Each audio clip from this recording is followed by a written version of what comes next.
Pour être en règle, votre outil doit passer par une plateforme agréée ou être une plateforme agréée.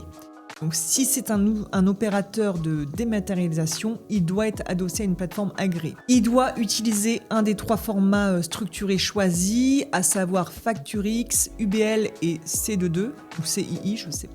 Ce qui est important, c'est que si vous choisissez une plateforme agréée, bien entendu, il y aura un de ces 3 langages, puisque c'est pour ça qu'elle est agréée. Vérifiez par contre au niveau des opérateurs de dématérialisation, c'est-à-dire des outils qui ne sont pas encore des plateformes agréées, qui sont adossés justement à ces plateformes, mais qui doivent correspondre dans ce langage. Concrètement, avant de signer avec un éditeur, avant de prendre un outil, déjà vous pouvez faire les périodes d'essai et vous pouvez leur demander est-ce que vous êtes une plateforme agréée ou est-ce que vous êtes simplement un opérateur de dématérialisation.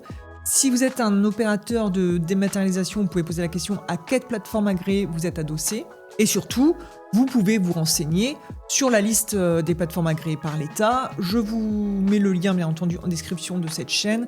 Mais de toute façon, c'est assez facile à trouver. Vous mettez liste des plateformes agréées, facturation électronique, vous tombez directement dessus. Alors, si vous avez besoin de bien comprendre ce qu'est une plateforme agréée, une PA, si OD, opérateur de dématérialisation, ou PPF, portail public de facturation, ça vous semble inconnu, vous ne comprenez pas trop, je vous conseille de suivre ma série de vidéos que j'ai déjà faites sur ma chaîne YouTube, qui est consacrée à la réforme de la facturation électronique, pour que vous la compreniez bien. Et pour bien comprendre ces différents acronymes, je vous conseille de regarder la vidéo courte sur le cas d'usage Julie, c'est la 3e il me semble, afin de bien comprendre quels sont les différents éléments, quels sont les différents outils.